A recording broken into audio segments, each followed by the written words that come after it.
जय श्री कल की, जय सिया राम, जय हनुमान। आरंभ प्रचंड है, समर अभी शेष है। आज के मेरे वीडियो का टॉपिक बहुत सोच समझ कर मैंने ये सोचा कि इस टॉपिक पर क्यों ना एक वीडियो बनाया जाए, क्योंकि युद्ध की भूमि अभी आने वाले समय के लिए फिर से एक बार तैयार हो रही है। इस साल 2024 में बहुत ज़्यादा तख्ता पलट होगा। जितने बड़े पाप उतना कड़ा एक्शन, कल की अवतार का। ये जो समय है, ब्रह्मांड के साथ धरती में भी ऐसी हलचल मची हुई है, हर किसी के मुंह से बस अब त्राहिमम ही निकल रहा है, क्योंकि चीज़ें, परिस्थितियाँ आउट ऑफ कंट्रोल जा रही हैं। इंसान चाहकर भी उसे कंट्रोल नहीं कर पा रहा है, क्योंकि जब ऊपर वाला खेल खेलता है तो उसकी प्लानिंग इतनी खास होती है कि उसमें कहीं कोई कमी रहती ही नहीं, और इसलिए अनकंडीशनल विक्ट्री ऊपर वाला अचीव कर लेता है, जिसे हम और आप नहीं कर पाते हैं। कारण हमारी प्लानिंग में कहीं ना कहीं कोई ना कोई कोताही रह जाती है। इस साल 2024 में 64 कंट्रीज़ में इलेक्शन होने वाले हैं, लेकिन उसके पहले ही ऐसी उठापटक मची हुई है।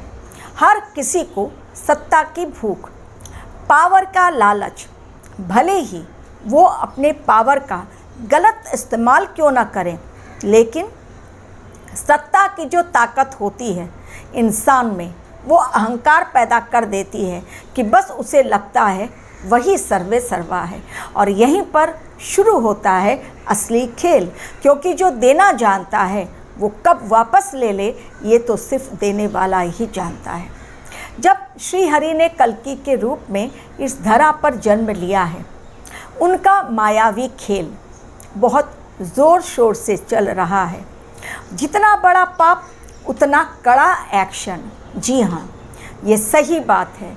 हमारे और आपकी नज़रों में इंसान का पाप भले ही बहुत छोटा सा लगता हो, हम सोचते हैं कि उसने तो कुछ ऐसा किया नहीं, लेकिन उसके साथ भगवान ने बहुत बुरा किया। लेकिन भगवान का मापदंड पाप को मापने का कुछ अलग होता है, पुण्य को भी मापने का उनका मापदंड कुछ अलग है, क्योंकि उनकी डेफिनेशन ही हर चीज़ के लिए जब अलग बनी हुई है, तब कैसे हम उनके बातों को और उनके पाप पुण्य को मापने के मापदंड को समझ पाएंगे, क्योंकि वो डिवाइन विजडम से काम करते हैं और हम लोग एक कॉमन इंटेलिजेंस के तहत अपना कार्य करते हैं।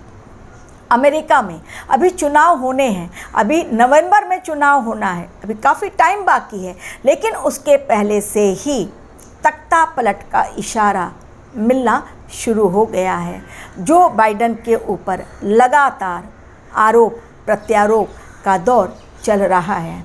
फॉर्मर प्रेसिडेंट के द्वारा डोनाल्ड ट्रंप और जो बाइडेन के बीच अब वो घमासान जो छिड़ गया है, पब्लिकली सबके सामने आ रहा है। हालांकि हमारे देश में भी राजनीतिक घटनाओं को लेकर केजरीवाल के जेल जाने को लेकर 15 दिनों की न्यायिक हिरासत उन्हें हो गई।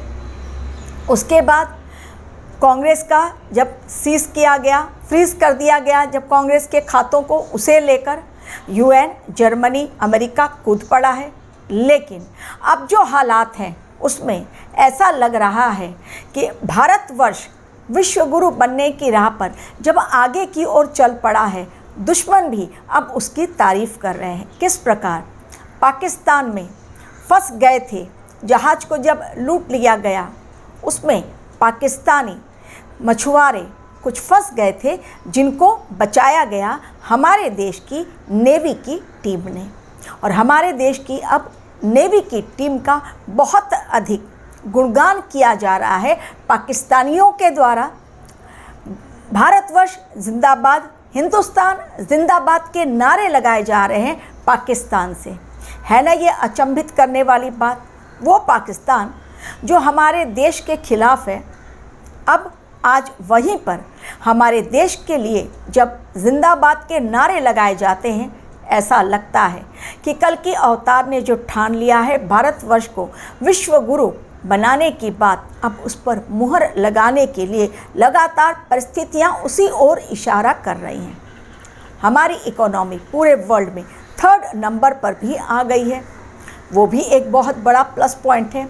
अब आने वाले समय में जो युद्ध की भूमि तैयार हो रही है, नए नए फ्रंट खुलेंगे, क्योंकि 2024 और जो नव वर्ष हमारा स्टार्ट होने वाला है उस पर तो मैं अलग से वीडियो बनाऊंगी, वो भी सही नहीं संकेत दे रहा है आने वाले समय के लिए। तो पूरी दुनिया में एक कोलाहल भरा वातावरण कारण लोगों को अपनी गद्दी जाती हुई दिख रही है। जहाँ पर जिसने भी गलत कार्य किया, अब नहीं उसकी सत्ता फिर से उसे वापस मिलने वाली। इसके अलावा क्लाइमेट चेंज, जलपाईगुड़ी की बात तो मैं ज़रूर कहूँगी, जिसमें एक ऐसा भयंकर साइक्लोन आया कि उसमें 4 लोगों की, जो कि बहुत कम बताया गया है, मृत्यु हो गई। टीन हवा में उड़ रहे थे, टीन का जो छज्जा था वो हवा में उड़ रहे थे, धनाधन पेड़ गिरते चले गए। यानी साइक्लोन का जो वेग था बहुत तेज़ी के साथ आया। 100 से ज़्यादा लोग बहुत गंभीर रूप से घायल हैं। तो प्रकृति में जो हलचल मची हुई है, अब जल, थल और आसमान तीनों ओर से प्रकृति अपना प्रचंड वेग, अपना कोहराम मचा रही है, और जो कुछ मनुष्यों ने उसे दिया अब सूद समेत वो वापस लौटा रही है। कल की अवतार के न्याय व्यवस्था के तहत अब जो उनका न्याय चल रहा है, पाप और पुण्य का हिसाब, यानी जितना बड़ा पाप उतना ही कड़ा एक्शन, और उस एक्शन के खिलाफ जहाँ भी चले जाएं कहीं कुछ राहत नहीं मिलने वाली है। तो आने वाला समय किसके लिए राहत और किसके लिए लाएगा आफत, ये तो समय डिसाइड करेगा। और जिस इंसान के जीवन में आफत आएगी वो तो त्राहिमाम, लेकिन जिसके जीवन में राहत मिलेगी जिसे, वो तो थैंक यू वेरी मच भगवान को कहना कभी नहीं भूलेगा।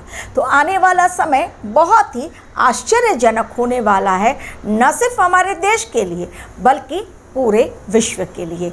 इसलिए मैंने कहा कि अभी अंत जो है वो तो बाकी है, लेकिन अंत का जो आरंभ है वो प्रचंड है, बहुत ज़ोरदार, धमाकेदार स्टार्ट हो चुका है, जिसमें जल, थल, आसमान, कहीं प्लेन क्रैश, कहीं पर क्लाइमेट चेंज, कहीं पर जल प्रलय, कहीं पर बर्फबारी, कहीं पर ओले गिर रहे हैं, कहीं पर साइक्लोन का कहर, कहीं पर सत्ता जाने का डर, और कहीं जो घोटालेबाज हैं, स्कैमर से आज वो डरे हुए हैं, न जाने कब किस पल उनका घोटाला सामने आ जाए और वो चले जाएं जेल के अंदर।